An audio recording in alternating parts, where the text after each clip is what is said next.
Welcome back to the Insiders. It's Matt here, and we're back again.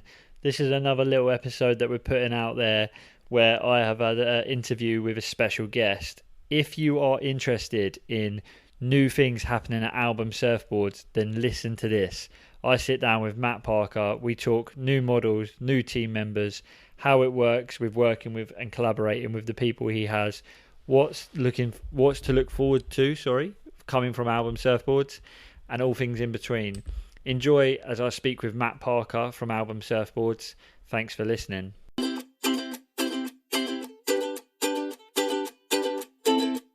How are things with Album? All good? Yeah, yeah, good. Hectic as ever.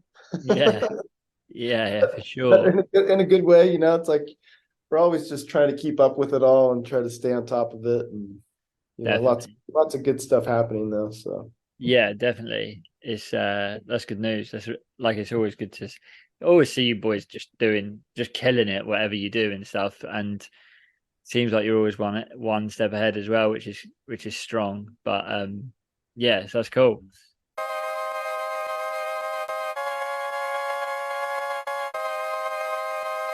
Yeah, basically, I wanted to chat to you because obviously the last time we spoke, and I could just go from this, but the last time we spoke actually was the eve of Kelly winning Pipe.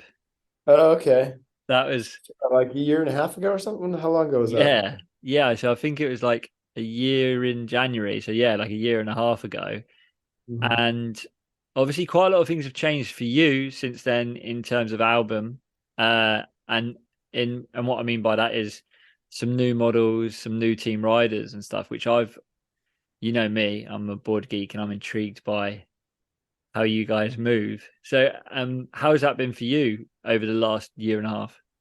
Yeah, it's so funny. The last few years, it's hard. It's really hard to keep track of time because you feel like you're just on this like daily, weekly, like we're just scrambling there's a million different things going. So I'm like, that's why I asked, I'm like, when was pipe? I'm like, I don't even know. I don't know when that was. Yeah. So yeah, so I'm trying to keep track of like what we've done in that time. I know like I mean, Bongia, I can the help, model obviously. come out. Yeah, probably from your perspective, you may have a better Yeah. idea So, objective. so we spoke with Victor Bernardo Yeah. earlier this year, and obviously he's got the Bombardier model, which had its origins from a Kelly board, and now has turned into Victor's signature model, which Mhm. has been super good to see and to witness. I haven't actually had the fortunate experience of putting one of those under my arm just yet, but I'm sure I will do. And they look incredible. It's a wild one. It's probably the easiest ripping style shortboard I've probably ever made. It's Yeah, yeah, it's easiest pretty easiest to surf or easiest to make. easiest to surf. Right? Yeah, yeah, It's like the easiest one where people who've come from a shortboard background that jump on it, it's like it's hard to get off of. yeah, And it's unique too because Victor, when he was surfing contests and riding shortboards, he was probably riding boards that were 5 5'10", 27 liter, 26 and a half liter shortboards, and his Bongia is like 5'8", 5'9", and like 30 to 31 liters, and yeah. he's like 5'9", 165 pounds. I don't know what that is in kilograms, but I think it's about 80, close to 80. Yeah. probably, yeah. Well, I think it's actually, well, let's see. Actually, Mackenzie Bowden was just here and we looked up. Mackenzie is 80 kilograms and he's 177 pounds. Oh, So it's okay, like, right. so he's like 10 pounds less than that. Anyways, my point is that he's riding like quite a bit more volume Yeah, than he would have traditionally. And it's only an enhancement in his surfing. It's definitely doesn't inhibit his performance in any way. no, definitely not. Especially when you see him go mad on it, and then from that, I guess the most intriguing part of it, which is I know I kind of dropped you a few messages to see if I could get any like early access to information, but. Obviously, Margo coming on board. Yeah. How's that been? Because I want one of the questions I wanted to to ask, obviously, with someone like him is how does he respond to, you know, your theories and your boards, considering essentially like he's been a thruster guy for a long Mhm. time. Yeah. What's pretty wild is I think he's never really, I mean, he's like in his early 50s, I think, he's like 52, something like that, 53 maybe. I don't even know, 50. I don't think he's ever really, even he said he had, up to this point, he had never really ridden twins, Yeah. never really ridden twin fins. But this, it's such a unique story. I don't know if you've ever seen any interviews or ever talked with him at all, but he's just the best. He's just Mm. the sweetest guy. Just the term legend gets thrown around a lot, but obviously it's applicable with Margo. But Yeah. he's just awesome. Yeah, and he was living like next door or downstairs from Dan Scott on the Gold Coast. Yeah. Dan, obviously, we work with Dan, and Dan shoots our guys all the time, and great filmer, amazing human himself.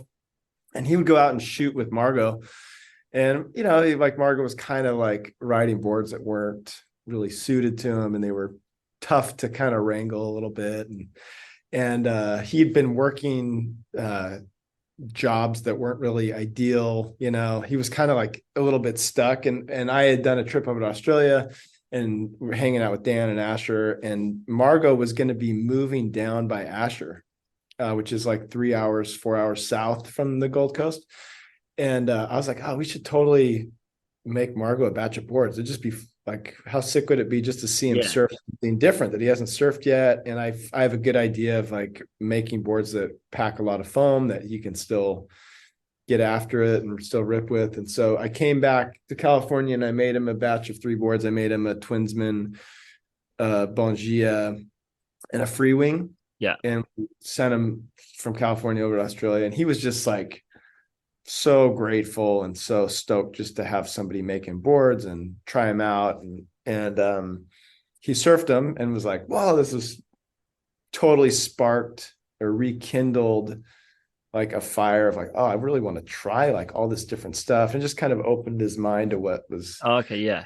possible. And then on our end, it was really interesting because it just shows how um, the surf industry at large kind of doesn't see where value really is or doesn't really know what people are really interested in. Because someone like Margo, who's like um, a legend, been around, Yeah.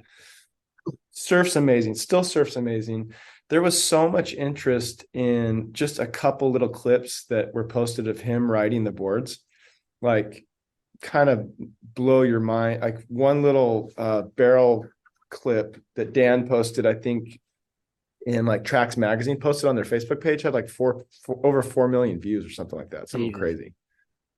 And so it was just like it was kind of eye-opening about how much interest there is in, or what do people really want to see? What are people Yeah. not some 18-year-old kid doing some chop hop air reverse for the 100th time. It's like Yeah. I want to see someone who really knows how to use the rail and who people have an appreciation for and people are Mm. interested in. So we're like, oh yeah, let's just, and he's living down New South Wales near Asher, and it just like made sense to bring Yeah. him on board and you know start a little rebirth of a surf career in your mid 50s.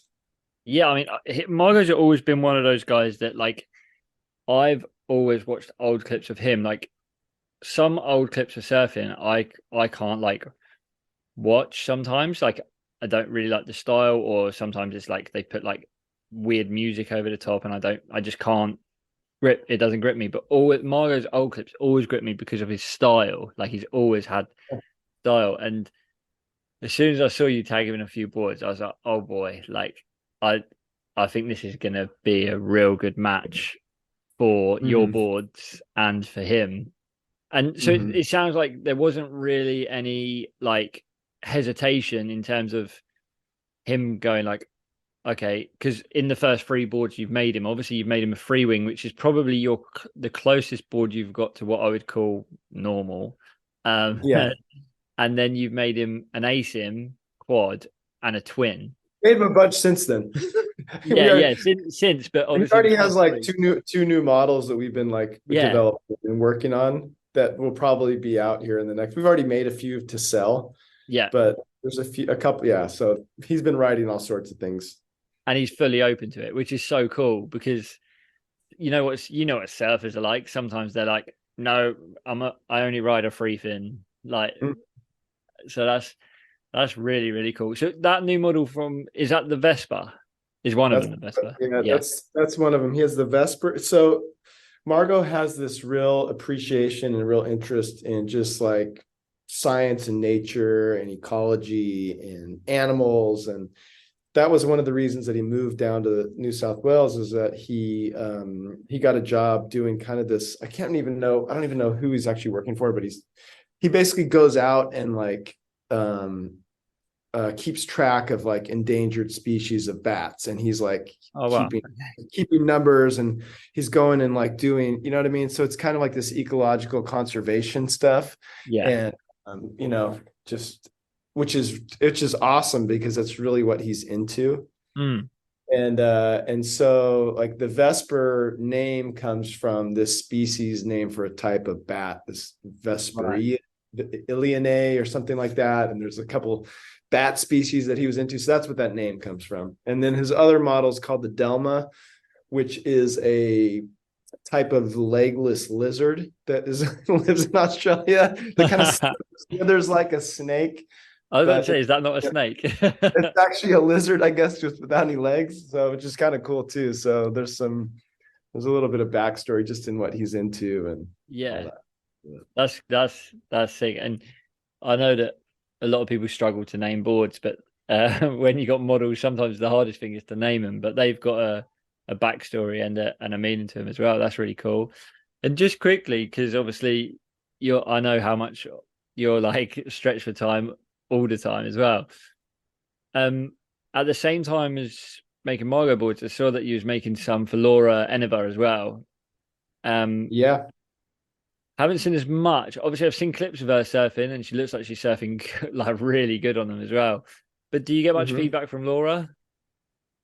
Yeah, so it just got back from Australia a couple of weeks ago and shaped her a new little batch of a couple twinsmen and a mod twin. And yeah, just getting her on.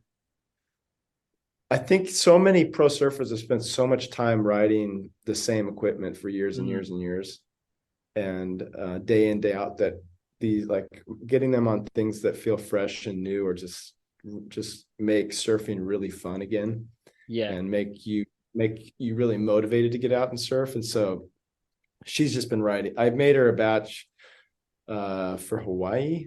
I think she's Yeah, there was clips of so them. so yeah, in the next we have another project we're working on Yeah, that's not really like public info yet, but there's right. another project I'm working on, another thing in the works that's very exciting, that'll be coming out probably early 24.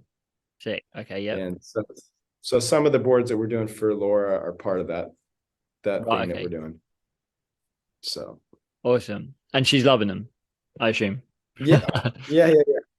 So is It's that a just little like bit it's rethinking, it kind of goes along the lines of the electric acid test we did with Mason and Coco a few yeah. years ago, and just thinking about how boards are designed for women Oh, versus I how say they're actually not ever designed for women. And so some of the that's boards we're making for Laura are kind of like rethinking how you distribute volume and dimensions, and yeah. thinking about designing boards around females rather than just taking a guy's board and scaling it, or just Yeah. changing the dimensions a little bit. It's shrinking it down. It's like Because actually rethinking. like for example, people would just look at the weight rather than you know the surfer's going to surf it differently rather than going, oh well, it was made for him, he's 80 kilos, she's 55 kilos, so let's take this out of it. It's more thought than just that. Exactly. It's like, well, she has a I don't know shoe sizes in Europe, but let's say she Yeah, has a size 6 foot in female, you know, yeah, in US sizing, that would be like a size 4. That's like a tiny little foot. yeah, I have a size 13 foot in US men's. I don't know what that is in Europe either, but so I have a big, large foot. Jack Freestone has a massive foot, you yeah, know. Just just think about how much leverage you have on a yeah. board's width rail based on just that. I'm not even talking about strength distribution and like balance point, all that kind of stuff. It's just thinking about, That's cool. I like that. yeah. So I that's like kind of some of the taking. boards for her, kind of like just rethinking about Yeah, how make them work for them. So yeah. That's so sick. That's like ties into a lot of what you've done with obviously that stab test with Coco, and with yeah. Laura. Was it a little bit similar to when Jack first got on your boards? About he was like, we spoke with Jack just after he got on your boards, and he said like he'd ridden a 6-1 thruster for the last 10 years. Mhm. He kind of had his mind blown by them and stuff. I can imagine her to be similar because obviously of her background as well, which is super Mhm. cool. Yeah, Yeah. exactly. Same thing. She was hanging. I had made some other boards for Coco, and Laura was spending time in Hawaii, and Mm. she was staying with Coco, and was riding Coco was riding the boards that I had made for Coco, and was like, Yeah. "This is so this is so much fun. Like I just want to surf every day." And she was riding these little fishes and little twinnies and stuff, and was just that's what sparked the interest. So Amazing. No, no better than that. Like if they're coming to you after using it and going, "This thing's blowing my mind. I want one." That's such a great endorsement for sure. very validating for sure. Yeah, yeah, yeah. And It's um, always surprising though how people that surf for a profession, how limited they've been in their experience on surfboards. yeah, It's like Coco's the same way, Margo's the same way, Jack was the same way. yeah, They're like professional surfers who surf every day for a living, and their, you know, palette of what they've ridden is very narrow. yeah. So all this room to explore and all these things to try, and I guess it's it's pretty similar fun. to being like if you're like uh, a a painter, but you only use one style of paint to if you're using loads of styles of paint or loads of styles of art or something along those lines. Anyway, that makes sense. Music, well, you've only listened to Yeah, EDM your entire life, and then you yeah, hear Led that's it. Zeppelin time, and you're like, "Wow, this is crazy." Yeah, exactly. That's the better analogy for sure, definitely. Mhm. And um, with the evolution in your boards and how you're progressing them, and obviously you said this super cool project with Laura's coming on. How much working? Obviously, your riders essentially are expanding. You've now got obviously you still got your kind of Ashar, Josh Kerr, and then you've got Victor, Jack, Mackenzie, Margo, Laura. Coco's obviously still riding your boards. I'm sure there's other people still riding your boards slightly under the radar. I saw that is it Evan Geiselman? Was Oh, Eric kind of Eric? Sorry. dabbled on our boards a little bit for years. He lived in San Clemente for a while, like Hmm. before pre-COVID, and so he had done like a Surfline did like some board test thing Yeah, years ago. I had put in like a dysasim disorder in there, and he'd never ridden an asim and loved it, and so we just like sparked a little relationship. That's usually how these things usually start. Someone yeah. tries one and they get really It's interested, crazy, and isn't it? so Yeah. yeah, so I think even like some of the original kind of development of the Moonstone was like boards that I had made for Eric. Oh wow. Okay. Like Yeah. when I think the first Moonstone maybe I made was like a 6'3" for him, I think. Yeah. And then yeah, he loved it. It's like one of his favorite boards. You can go back and look at like if you all of my models, I always put anytime I post on Instagram or anything, I always tag them like album Moonstone or album Bondia or album Disorder. So you can always go back and like search Yeah. clips clips and photos of different models. And so if you go back and look at the like original album Moonstone clips, there's some rad footage of them riding one in Mm. Hawaii, Europe, I think. So Yeah, we'll put it up. When this goes live, I'll put a clip of it or something just so people can find it, resurface it for sure. But with having a team that big, just quickly, it's like, has that changed how you've worked, or do you like encourage them all to give you as much feedback as possible, or do you kind of try and keep the feedback a little bit less intense so you can still stick to your guns? well, it's interesting because obviously everybody's different, Yeah. and feedback like it's so fun. Like Margo sent me an email the other day and he like had like written like all these notes on like the boards Wow. he'd been riding at this point, like what he liked about it, what was working and all that stuff. It was so great. It was like very professional, that's unusual to Well, get well, that you're kind of telling feedback. me you're telling me Mackenzie Bowden's not doing that? No, Mackenzie's great too. What is kind of unique about everybody that we work with is that everybody's really open-minded. Mm, And like yeah. Victor's a great example of this. Like Victor was in Brazil. He hadn't been home to Brazil, and in a couple of years, he went back to Brazil. And it's very difficult to import boards into Brazil. You really have to make them there, and so there's Yeah. not really album surfboards in Brazil. It's unless someone buys one in the States and then flies it there.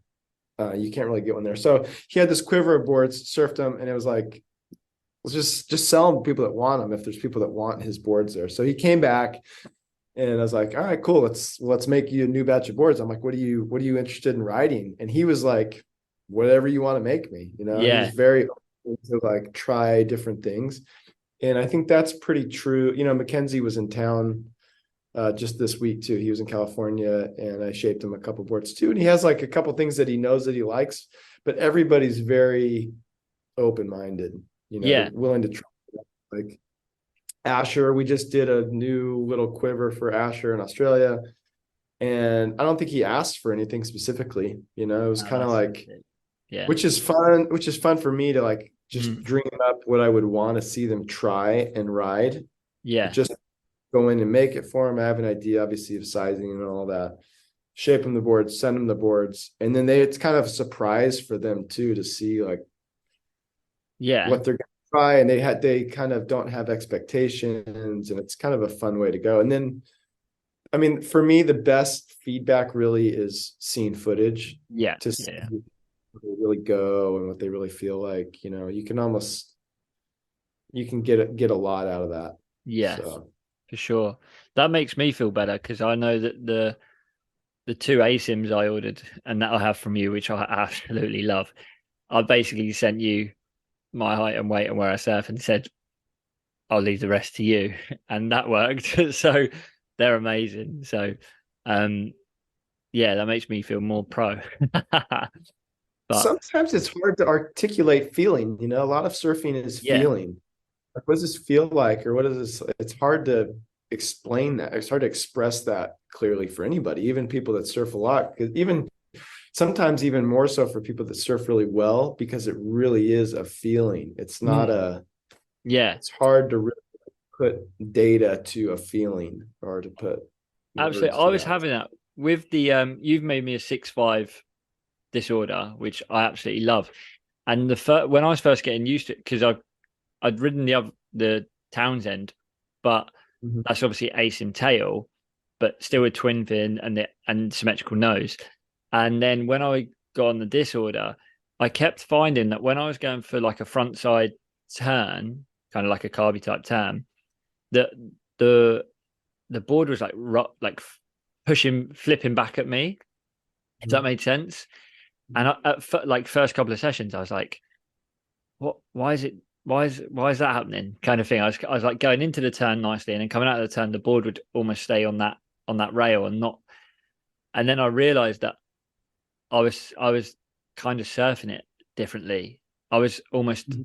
thinking too much about it being an ASIM, and I actually kind of Mhm. thought to myself, like, what would you say? And you'd probably say just surf it like your normal board, forget what it looks like, surf it. And then Yeah. since I had one session where I kind of like was not thinking about the board at all, and really, really clicked with it. And since then, that board is just, I can't go anywhere without it. Yeah, that's awesome. It's very true. A lot of times people see like an unusual looking board and they think, okay, I gotta like, Yeah, I'm gonna like, I gotta surf to try to fit the. It's like, no, it should actually. The idea of like the weirder design is that it should actually feel more natural yeah, and like think about it. and now it And does. that one's a unique board too because it's like 6'5", but like a 6'5" disorder really has the rail of like a 6'10" on Yeah, some because it's kind of a chop nose and so it's mm, like some of those things. I always tell people when they're trying something new is just let it run, like take yeah, like just in the wave and just kind of let it go and just kind of see where it wants to go on the wave, like just kind of let it find its line and just find the speed line in the wave and then just build off of that. Like yeah, don't so many people, like you see a lot of people, you're probably your friends, you see them out in the water and no matter what they may have a diverse quiver, but no matter what board they're riding, they do the exact same turn, the yeah, exact same approach every time. Like they have their way of surfing and they just like it doesn't really matter what board's under their feet. This is how they're going to surf. And Victor is a great example of like adapting to what the board wants to do and mm, finding line in the board and letting the rail work. Or if it's like a short little sunstone, like just narrowing your stance a little bit and like getting a little bit more whip off that little high line drop. It's like yeah, yeah, kind yeah. of I think that's a good advice for anytime you're paddling out on a new board is just like do less. Your first That few waves. that's Don't do funny. just go fast, just go down the line and just like Yeah, feel it out. that was funny because off when I spoke to Victor, like we were waiting to like reconnect onto a Zoom because a meeting had ended and started, and I was waiting for Darren, and I was talking to him about the disorder, and this is when I'd only surfed it a few times, and he just said to me, he literally said, "Do less." He was like, "Be still for the first 3 seconds." He was like, "Just pop to your feet and be still." And since then, like I said, that one session that I had that clicked with it, and then it's all started. That was all I was thinking of was just get to your feet and hold your position. And Mhm. since then, it's really like, and I've actually applied that to all my other boards, like my symmetrical boards, my asymmetrical boards, like, and I do feel like it's really helped my surfing because it actually lets me just set myself and then surf as well. So that's funny how you literally was like, yeah, to do less. And that's exactly what Victor said to me as well, which Stand there. Just cool. take off and stand there. Yeah, yeah, just bolt upright. But no, It's good. I think it's good for anybody's style anyways, too. Sometimes, if you try to yeah, do a little bit less and then build off of that. Then you find like, okay, you find where it's opening up and where it mm, wants to attack and when it wants to just kind of get around the section or whatever. yeah, exactly. Sick. That's so cool. Um, I'm gonna wrap that there because I know how busy you are, and it's early in well, it's mid morning your time, and it's 7 o'clock here. So I will let you go and shape some world class boards and do your thing. But I really really appreciate your time. Thanks so much. And as always, we'll keep in touch. I'll keep hounding you on the models. Anytime you have any questions, but Margot's stuff should be out in the next month or two. We've already kind of leaked out a few that we made Yeah, available. yeah, yeah. I mean, they're like just a little bit of additional color to them. They're like a little bit stretched out, like the Vespar is like 6'2" to 6'10", and the Delma is more like 6'10" to 7'8". Okay, yeah. They're kind of a little bit longer rail, quad oriented, high Nice. speed machines. So Stick, stick. I can't wait to see it. Can't wait to potentially try and get on one as well. yep. And if you ever find yourself in Europe, let us know. France or England, we'll do something. Point. It will happen. It's been on the list for a while, but Yeah, I bet. we got to You're make a it happen. busy. I know you're a busy boy, so it's all good. All right, cool. Well, thanks Nice so chat. much. Have a great day, mate. Really appreciate your time. Take care.